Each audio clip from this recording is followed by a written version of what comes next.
이 사건은 조금 한번 긴장해서 들어보세요. 꽤 작은 사건인데 법리가 꽤 까다로워요. 꽤 까다로워요. 자, 임차권 등기 이후에 임차권 등기를 하고 임차권 등기 이후에 전입한 임차인은 낙찰자에게 대항력 주장이 가능한가요? 물어봤는데 어쨌든 결론은 먼저 결론부터 내놓고 할게요. 안 된다. 왜 그러냐면은 임차권 등기 이후에 임차권 등기를 그러니까 A 주택에 자 먼저 이거 좀 이해를 가시고 하면 들어가 좀 쉽게 사례를 한번 적어볼게요. A 주택에 갑 소유예요. 갑이 소유자야. 근데 을이라는 사람이 이거 임차를 했어. 임차인이야. 갑은 소유자고 임대인이고 그죠? 임대인이자 소유자. 그 A 주택에 을이 살다가 다 기간이 임대차 기간이 다 돼가지고 저걸 달려고 하니까 보증금을 내달라 하니까 이사 가야 됩니다. 이 갑이 안 주는 거야. 당신이 빼가지고 나가든지 너 돈이 없으면 못 돼. 안 돼. 이러는 거야. 그러니까 이 사람이 할 수 없이 법원에 임차권 등기 명령을 신청하는 거예요. 임차권 등기 명령.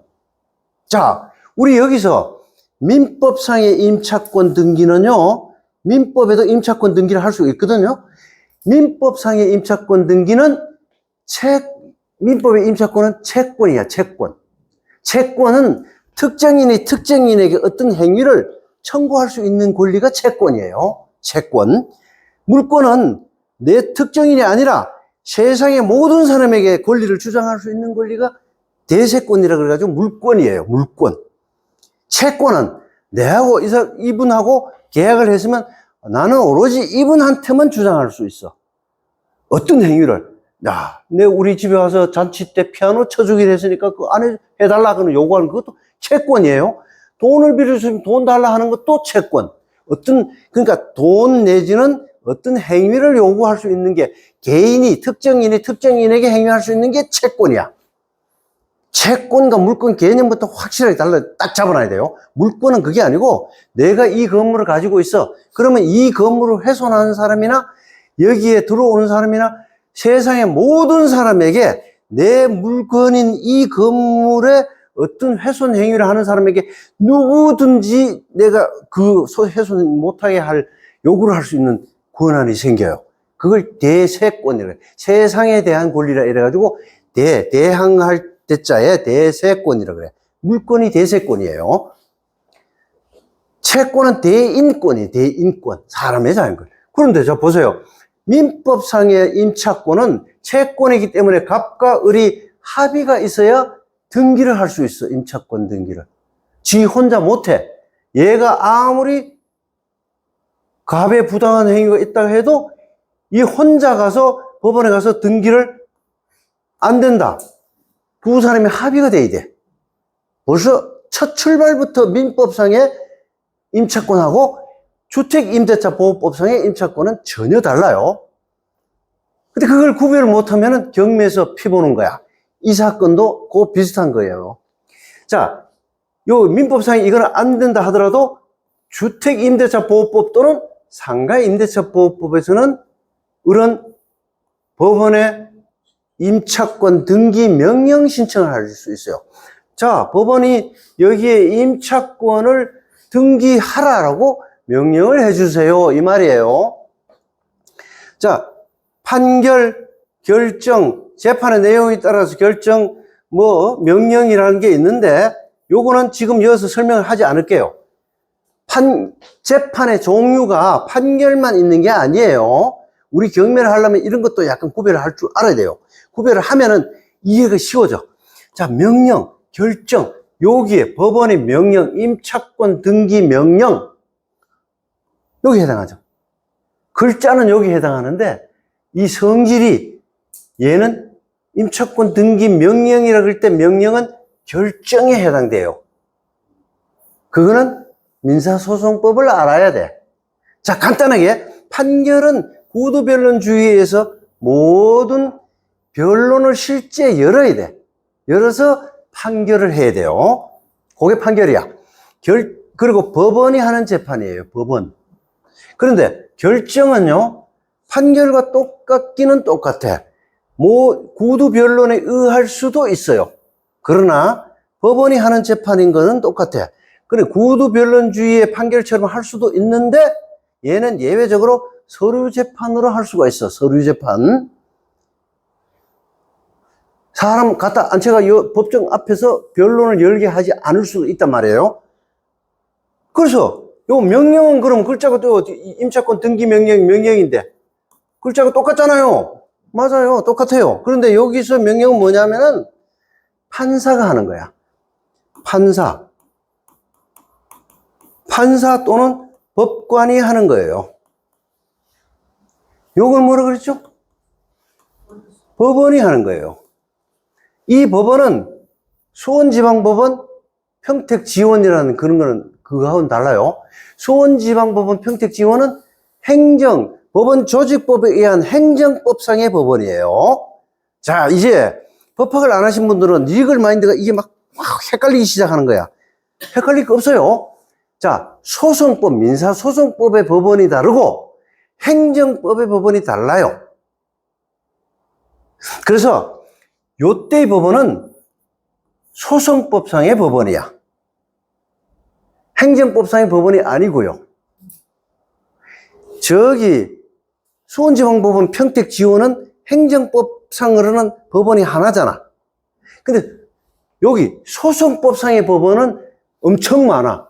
단독, 심, 판사가 한 명이지만은 단독을 이루어가지고 혼자 판결하는 것도 법원이에요. 그거는 민사소송법상.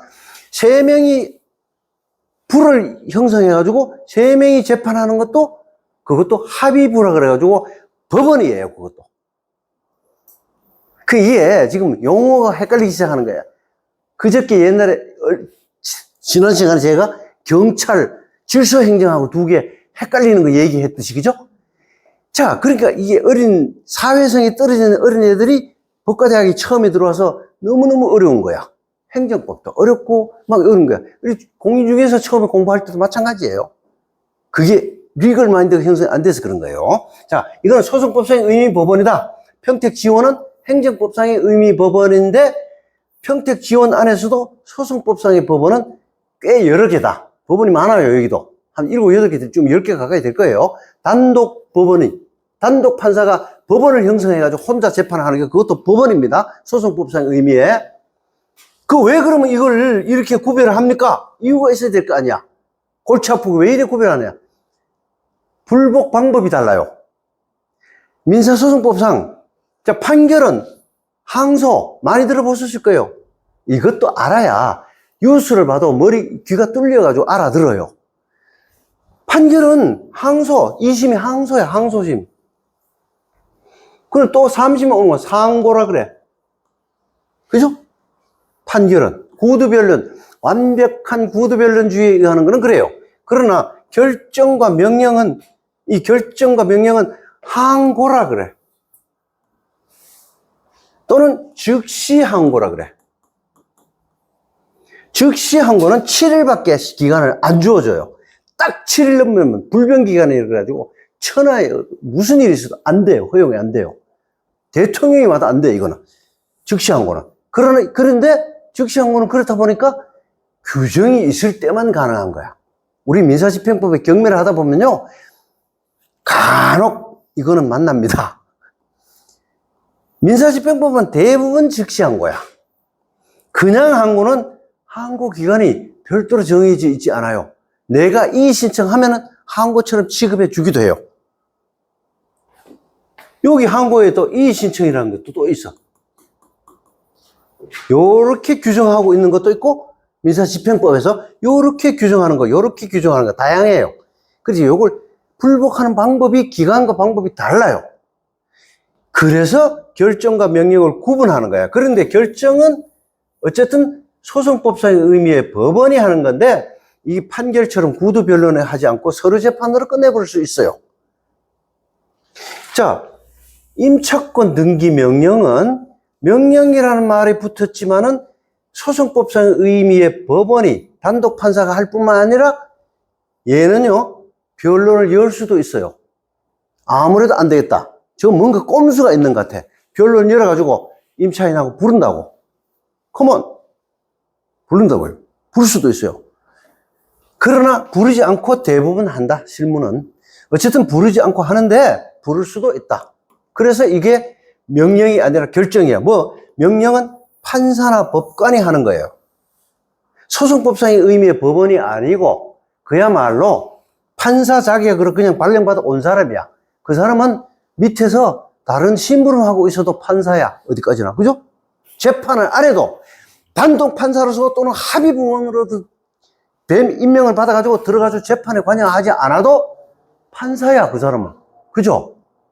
이해 가시죠? 직책이 재판 업무를 맡지 않아도 판사로 자격을 가지고 판사로 발령받아 온 사람은 평택 지원해 가지고 직접 재판에 관여하지 않더라도 설사 판사야. 아셨죠? 그래서 이거는 소송법상의 의미의 법원이 아니다. 법관도 마찬가지예요. 판사 또는 법관 이러는데 보통 촉탁 사건이 있어요. 내가 병원에 가서 수술을 했더니 의료사고가 발생했어. 근데 그 의료사고는 병원 의사들이 닥터 오더라 그래가지고 닥터 그 썼던 게 자기만 알아보도록 갈겨 썼던 거요. 그거요 수정해가지고 파기시켜버리면은 끝장이에요. 의료사건은 제가 석사과정 논문이 의료과거야. 의료과거하고 자동차 저건데 그래서 의사들을 좀 알아요. 의학도 조금은 알고 제가. 근데 이 의료과오 소송 사건은요, 제일 중요한 게 사전 증거 확보야. 여러분 그 생활에서 그걸 알아두셔야 돼요.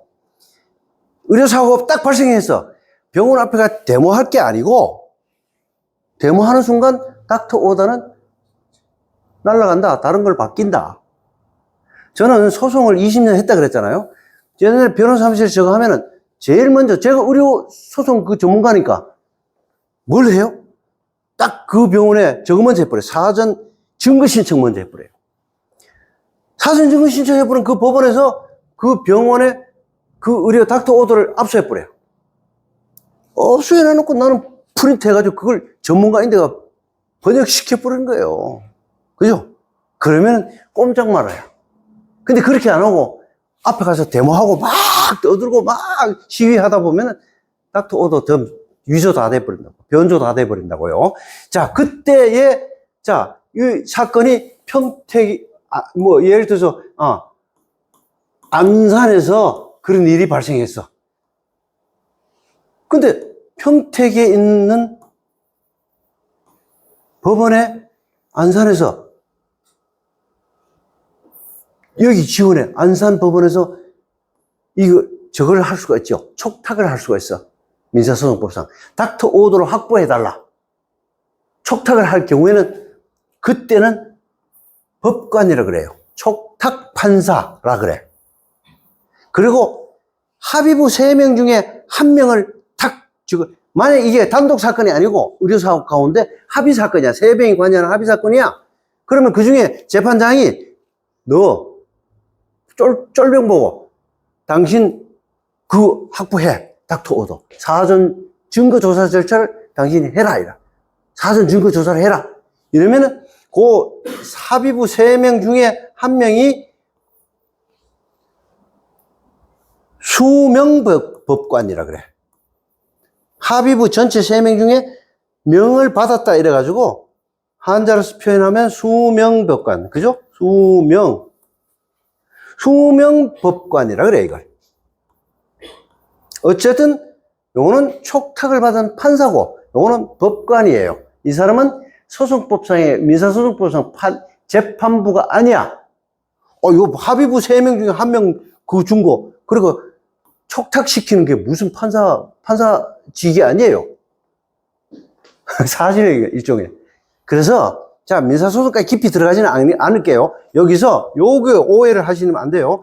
그래서 이 명령은 수명법관 또는 촉탁판사가 하는 거다 보니까 이 결정하고는 달라요. 결정은 적어도 소송법상 의미의 법원이 하는 거예요. 법원이 단독 판사든 합의부 판사든 합의부 법원이든 소송법상의 법원이 한다. 그래서 이것과는 다르다. 그래서 자, 본래로 돌아가면은 주택임대차 보호법에 의한 임차권 등기 명령은 글자는 명령이라고 붙었지만은 민사소송법을 낱낱이 요건을 파헤쳐 보니까 여기에 해당하더라. 결정에 해당하더라. 이게요. 결정. 자, 그렇게 그 정도를 알고 이거는 명령이 아니라 결정이다. 그렇게 이거 뭐 이상한 다 왕창 날아가 버려? 제가 뭐 써가지고 하다 날아가 버려. 무신고 이게. 자, 이렇게 이제 그 설명은 다 됐어요. 요게 A 부동산의 갑과 을이 저한데 임차권 등기 명령을 그리고 임차권 등기 요거 그죠? 임차권 등기 이후라 그랬잖아. 임차권 등기 명령을 해버리고 나면은 여기 아까 A에 갑이 갑을이 그래 나오고 임차권 등기 명령을 임차권 등기를 주임법상 임차권 등기 명령에 의한 임차권 등기를 해놔놓고 이 사람은 이사를 가는 거야. 다른 데로. 그럼 비어 있단 말이야. 그러면 A 부동산의 갑 임대인은 어떻게 할까? 다른 사람은 을은 어차피 갔으니까 정을 다시 비어 있는 을자리로 임차인으로 집어넣을 거 아니에요, 그죠? 그래 얘는 요 임차권 등기 명령이 을이 임차권 등기 명령을 하고 나서 이사를 갔으면은 을은 임차권 등기 명령을 하고 갔기 때문에 비록 이사를 갔지만은 원래 대항 요건은요 점유 플러스 주민등록이야. 주민등록도 가져갔고 점유도 상실됐어. 다른 집으로 이사를 갔지만은 대항력이 살아있다. 여기는 을의 대항력은 그대로 살아있어요. 그대로 살아있고 그럼 정은 어떻게 그 이후에 전입한 임차인 정은 낙찰자에게 대항 주장할 수 가능한가요? 근데 결론 아까 썼잖아요. 안 된다. 자, 그런데 자 하나하나 볼게요. 요걸 첫 번째 임차인이 보니까 자 요걸 한번 보고 갈게요. 이게 뭐 캡처해가 그분이 보낸 거예요. 제가 그 구미지역 저걸 못 들어가가지고 돈을 안 내가지고 옥션 못 들어갔어요. 자, 이 지금 보면은 입찰 진행이 보시면은 엄청나죠? 유찰 2번, 3번, 4번, 5, 6, 7, 8, 9, 10번 만에 낙찰. 그리고 또 미납. 여러분 낙찰 받고도 미납해본 거야. 이 사람이 낙찰 받고 나서 어떻게 물어보니까 골치 아픈 사건. 야, 권리 분석이 막 중구난방이거든? 그러니까, 차라리 계약금 날리자. 잔금 냈다가 잔금까지 다 날릴 수가 있겠다. 이래서 포기한 거예요. 미납한 거야. 그렇게 했던 사건이에요. 이게 작은 물건이지만 아주 골치가 아픈 사건이에요. 그래서 이분이 묻는 거를 잠깐 요 정도로 보고 읽어보십시다. 이분이 묻는 거를 보면은 첫 번째 임차인이 아까 첫 번째 임차인이 살다가 임차권 등기 명령을 해놔놓고 갔다 그랬죠. 다른 데로. 근데 이 사람이 허그에서 보증을 받고 들어온 사람이야. 첫 번째 임차인. 허그에 보증을 받고 보험 가입해가지고 허그의 보험 가입으로 허그로부터 보증을 받고 나갔다 그래. 이 사람이. 이분의 말이 맞다면은 맞다는 전제하에 권리 분석을 해볼게요. 허그로부터 권유를 두 번째 허그가 또 첫 번째 사람이 허그로부터 보증을 받고 갔으니까 임차권 등기 명령을 하고 갔겠죠. 그죠? 갔으니까 두 번째 임차인 집어넣고 전입신고하고 확정일자 받았대요. 자, 여러분, 여기서 바로 두 번째 임차인은 대항력이 없다 그랬죠. 대항력 아무리 가서 이사를 하고 점유 플러스 주민등까지 옮겨놔도 아까 어디에? 갑의 집에 아까 요 사례를 금방 기억나시죠? 그죠? 그랬을 때 이거는 전입신고하고 확정일자 받았다 하더라도 의미가 없어요. 근데 허그는 그걸 몰랐던 것 같아. 다시 그렇게 했다. 전입신고하고 확정일자까지 받고 이렇게 한 것 같아요. 자, 그리고 보증금 1,600만 원을 허그로 계좌를 입금한 상태에서 가압류 이 사람이 다시 두 번째 임차인이 그 건물에, 갑의 건물에 들어가서 보증금 1,600만 원을 내고, 뭐 1,600만 원, 뭐 월세 얼마 이렇게 했죠. 그죠? 보증금 1,600만 원에 허그 계좌를 입금한 상태에서 다른 사람이 가압류 해버렸나 봐. 가압류하고 경매 신청해버렸나 봐요. 이 경우 2차 임차인은 대항력이 있어서 기간의 존속과 보증금 반환을 요구할 수 있는지요? 안 된다. 결론부터 내놓고, 두 번째 임차인을 중개한 중개사는, 두 번째 임차인은 여기 이경진이네. 그죠? 처음에 사람은 이김종덕이고, 이경진을 중개한 중개사는 두 번째 임차인 보증금을 물어줘야 하는가요? 그러면 일단은 여기 중개사가 과실이 있을까 없을까? 있다. 중개사 과실이 있습니다. 나는 임대차 법 몰랐는데요. 안 된다. 그거는 안 통한다. 무조건 자격사뿐만 아니라 모든 국민은 법을 안다는 전제하에 법이 진행이 됩니다. 재판이든 법이든 모든 게 나는 몰라서 특별한 경우 없어요. 취해법권자가 아니면은 안 돼요. 자, 그렇게 해서 이 과실이 있다. 중개사고다. 그래 놓고 우리 한번 요 밑에 한번 들어가 볼게요. 자, 보면 여기 뭐냐면은 요 김종덕 첫 번째 임차인이죠? 이게 뭐냐? 대항력 있다고 돼 있잖아. 자, 아까 저 사람이 있다가, 이 사람이 김종덕 씨가 요쪽을 할게요. 김종덕 씨가 나가면서 보증금을 허그로부터 받아 나갔겠죠? 그걸 받아 나갔다는 얘기는 허그가 양수를 받았겠죠? 임차인의 지위를 양도양수. 채권도 모든 이 세상에 물건뿐만 아니라 채권도요. 법이 금지하지 않는 한, 강행법규에 어긋나지 않는 한 모든 거는 권리는 양도할 수 있어요. 다른 사람한테 팔 수 있어요. 마치 똑같아. 주식 넘기는 거하고 똑같아. 주식도 채권이지만은 그걸 다른 사람한테 팔 수 있잖아.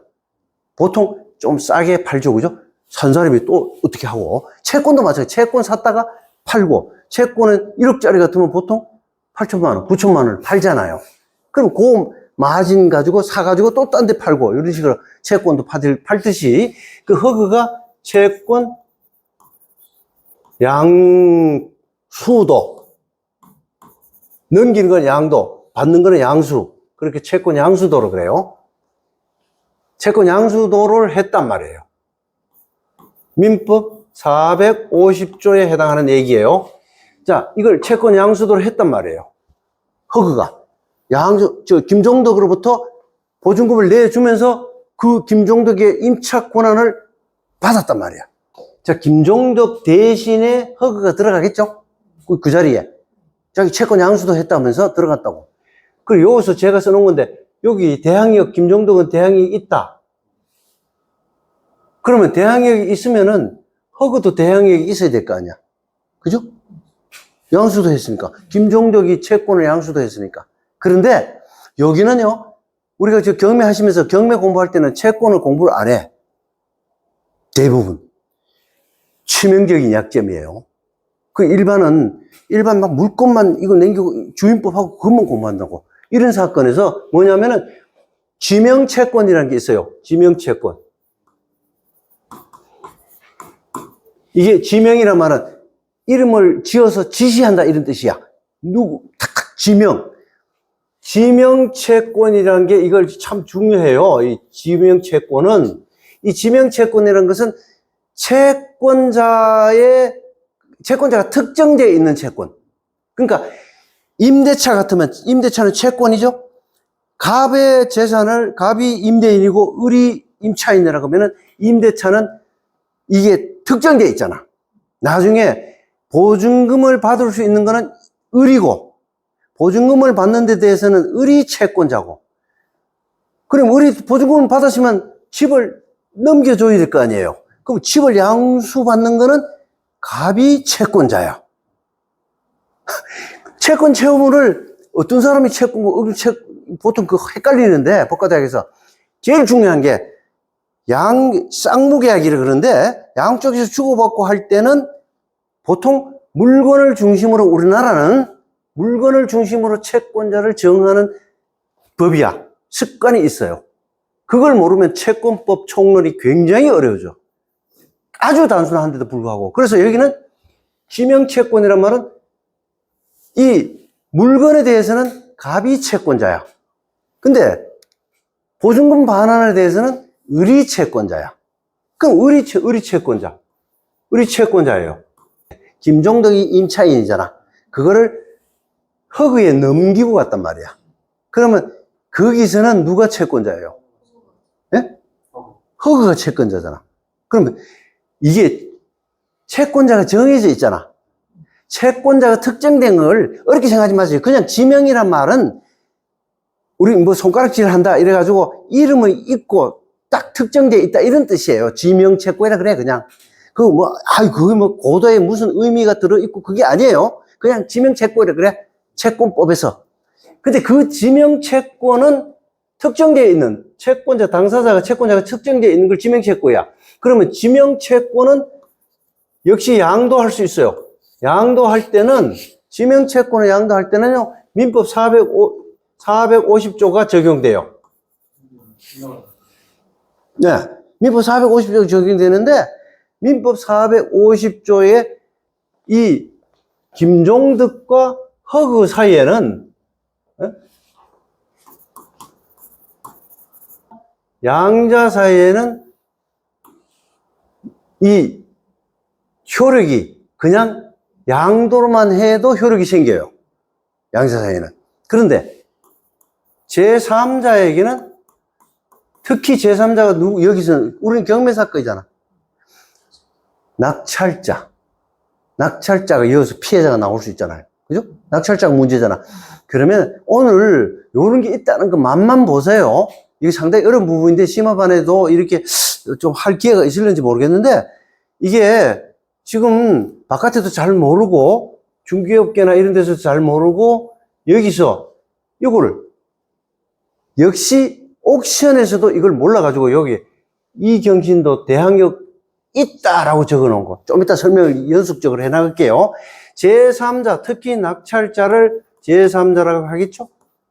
이 제3자한테는 김종덕과 허그 사이에 이 지명채권 양수도 한 것을 너끼리는 얼마든지 대항할 수 있어요.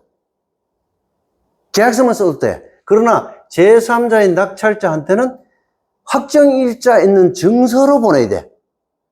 확정일자 있는 증서라는 것은 민법 부칙에 나오는 건데 민법 부칙까지는 알 필요 없고요. 어쨌든 민법 부칙에 나오는 건데 그것을 국회에서 주임법과 상임법을 만들 때 대항력으로 갖다 써버린 거야. 뭘로? 확정일자 있는 증서로서 뭘로 써요? 얘들 주임법이나 저기서는 뭘로 했습니까, 지금? 예? 예, 보통 저건데, 확정일자 있는 증서의 대표 주자가 내용증명 우편이에요. 그 한글에서 내용증명 우편의 의미를 몰라요. 그래서 제 책에 자세히 써놨어. 이걸 알아야 돼요. 내용증명이 왜 보내는지를 알아야 되고, 내용증명이 선기능도 하지만은 완전히 내가 긁어서 부스럼 내는 수가 있어요. 내용증명을 보냄으로써 내인데 올가면 내가 아주 그냥 두 손이 묶이는 수가 있어요. 내용증명의 의미를 알고 보내야 되는데, 어쨌든 제3자에게는 확정일자 있는 증서로 보내야 돼. 그래야 채권 양도의 대항력이 생겨요. 채권 양도의 물건과 달라요. 채권 양도의 대항은 최소한 내용 증명으로 보내든지 아니면 공증을 받아가지고 공정 증서를 보내든지 이렇게 확정일자 있는 증서로 해야 돼. 그래야 제3자에게 대항력이 생겨요. 지명채권 양도의 특성이에요. 요런 거 그렇다. 지명채권이 확정일자 증서가 있다 그러더라. 그 확정일자 있는 증서는 주로 내용증명 대표 주자인데 주로 그 다음에 공정증서예요. 공정증서 같은 거. 그 다음에 우체부 저런데 등기 우편 같은데 일부인 꽉 지킨 것도 확정일자예요. 그리고 우리가 보통 확정일자 받으러 가잖아. 계약서 작성하면 동사무소에, 주택 같으면 동사무소에 가서 확정일자 받잖아요. 그리고 상가 같으면 세무서에 가서 확정일자 받잖아요. 그 확정일자도 확정일자 있는 증서예요. 도장 꽉 쥐고 날짜 딱 적는 거. 그거는 바꾸지를 못해. 변경을 못해요. 그래서 하여튼, 자, 그 정도 설명하고요. 얘들을 지명채권 양도로 대항력이 불분명해요. 김종덕은 확정일자를 증서로 보낸 바가 없어. 저들 허그하고 둘끼리는 채권 양도 주고받고 했지만은, 그죠? 보낸 적이 없을 거 아니에요. 낙찰자한테. 아직 낙찰자가 생기기 전에 저끼리 했던 얘기인데. 그죠? 미래로 추측할 수 있죠? 아, 얘들은 낙찰자가 생기기 전에 김종덕과 이거는 넘겨주고 다시 이 경지를 제2 임차인으로 그 건물에 집어넣고 했단 말이야. 허그가 김종덕이 나갈 때 돈 보증금 주고 네 거를 명의를 넘겨 이래가지고 허그가 임차인이 돼가지고 이 사건에서 등장했단 말이에요. 등장했고 두 번째도 역시 공인중개사의 중개에 의해서 이 경진이라는 두 번째 사람을 허그가 또 보증서가 집어넣고 얘도 역시 저거까지 했단 말이야. 예. 예? 큰 소리라고 했어요. 확정일자하고 전입. 예, 확정일자하고 전입신까지 시켰다 그랬잖아, 아까. 두 번째 얘는 대항력이 생기지 않는데도 불구하고 쓸데없는 짓을 한 거야. 확정일자하고 전입신고하고 그걸 다 했는 거야. 꽝이에요, 이거는. 주임법상 지명채권 양도로 대항력이 불분명. 제가 볼 때는 대항력이 없어요. 요 있다고 해놨잖아. 그래서 제가 없다고 단정하기를 못해가지고 불분명. 얘는 이경신은 대항력이 없어요. 주임법 3조의 2에 그게 6항에 딱 나온다니까. 아니 저기 거기는 대항력 없어도 허그에서 보증을 썼으면 허그한테 돈을 그거는 대항력 문제가 아니죠. 그건 보증 문제지. 그렇죠. 예, 그거는 그 채권법 총론의 보증일 뿐이지. 그게 뭐 단순 보증이든 연대 보증이든 보증일 뿐이에요. 주임법상의 대항력은 아니죠. 그게. 그래서 어쨌든 대항력이 없다. 요 적어놨네 제가. 주임법 3조의 3, 6항. 상임법 6조 6항. 아무튼 대항력이 없습니다. 대항력이 없고. 자, 그 다음에 자, 두 개 다 틀렸죠? 옥션에서 이렇게 어떤 때는 옥션에서 형편없을 때가 꽤 많아요. 자, 그 다음에 여기도 보면은 김종덕 인수한다고 되어 있는데 인수 근거가 불분명해요. 김종덕을 낙찰자가 인수한단 말이에요. 낙찰자가 인수하는 근거도 불명하고 요것도 또 걸리는 거예요. 인수를 인정한다고 해도 지명채권 양도의 대항력권 구비 불분명. 아까 그거하고 똑같은 거예요. 김종덕 채권 양도의 대항력은 불분명한 거예요. 요거 인수가 한다는 것도 잘못된 적을 수 있어요. 그래서 이제 좀 다를 수 있다, 틀렸을 수도 있다 이 말이에요. 자, 그 정도 하고 그 다음에 요 뒤에 거 요거는 이제 저거예요. 제가 이제 답변 달았던 건데 요것도 중요한 거 있기 때문에 한번 읽어볼게요. 카페에 답변 달았던 거예요. 김종덕 대항력 있음. 그러나 대항력이 있다 하더라도 김종덕이 임차권 등기명에 의한 임차권 등기를 했다는 근거가 불분명한데 임차권 등기명으로 보고 답변하겠다 그래서 제가 간주하고 그 사람 그래 물어봤으니까 제가 그 조사까지 해서 답변할 수가 없잖아요. 그래도 허그의 최종적인 채무 인수의 유무효 여부, 허그의 최종적인 채권 인수의 유효 무효 여부는 채권법상 대항력 구비 여부를 따져야 봐야 된다라고 제가 아까 그죠? 대항력 구비 여부. 대항력. 지명채권의 대항력 구비 여부. 지명채권 대항력은 당사자끼리는 되지만은 제3자에는 확정일자인 증서를 보내야 되고, 당사자끼리도 지명채권 양도가 계약서도 작성되고, 제대로 양도 양수가 됐는지를 불분명하잖아, 여기는. 그거를 허그에 가서, 만약에 제가 낙찰자로서 이 건물을 낙찰받고 싶으면 어떻게 해야 될까요? 허그에 가봐야 돼요. 허그에 찾아가서 공손하게 그 물건이 나오도록 만들어야 돼요. 아셨죠? 예, 경매하는 방법이에요. 그러면 허그에서 막 그거 보여줄 수 있어요. 안 보여줄 이유가 없잖아, 굳이. 웬만하면 잘 얘기하면, 내가 낙찰자가 나와야 허그도 돈을 받을 거 아니에요. 회수가 될 거 아니야. 그래서 보여줍니다. 저는 은행에도 찾아가고 그런 거 많이 했어요. 건강보험공단? 이런데 많이 찾아갔어요. 찾아가면 가야 돼요.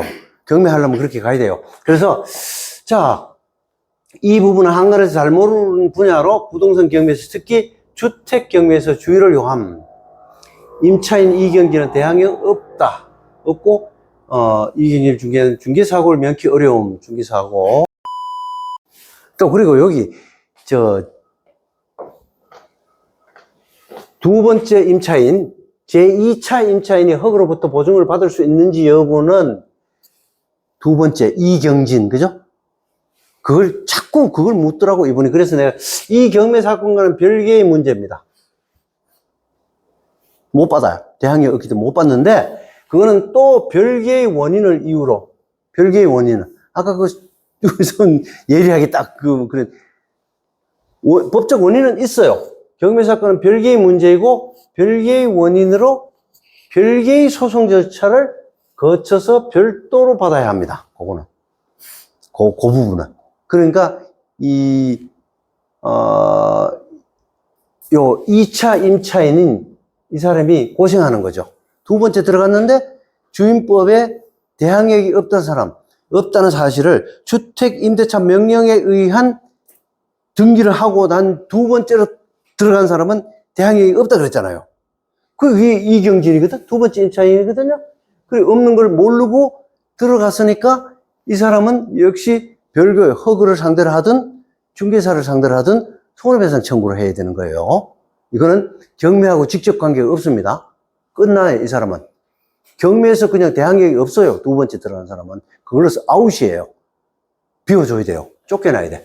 그리고 제2 임차인이 허그로부터 보증을 받아내기 위하여 들인 비용을 민법과 중개사법상 손해배상 책임에 의하여 중개사가 부담해야 할 가능성이 높습니다. 나가서 중개사 손해배상 책임과 별도로 요거는 또 별도로 중개처분을 받을 수 있어요. 중개사법이 있어가지고 이런 실수를 하거나 이러면은 또 진정이 들어오고 이러면 조사를 해요. 담당 기관에서 골치 아파 이게 좀 이런 것들도 하여튼 있다라는 거. 여기 옥션 자료에서 제1 임차인 김동덕이 대항력이 있다는 것은 불분명한 답변이고 지명채권 양도의 대항력 문제 때문에 이거는 확실하지 않아요. 그리고 또한 2차 임차인 이경진이 대항력이 있다는 것은 틀린 내용이다.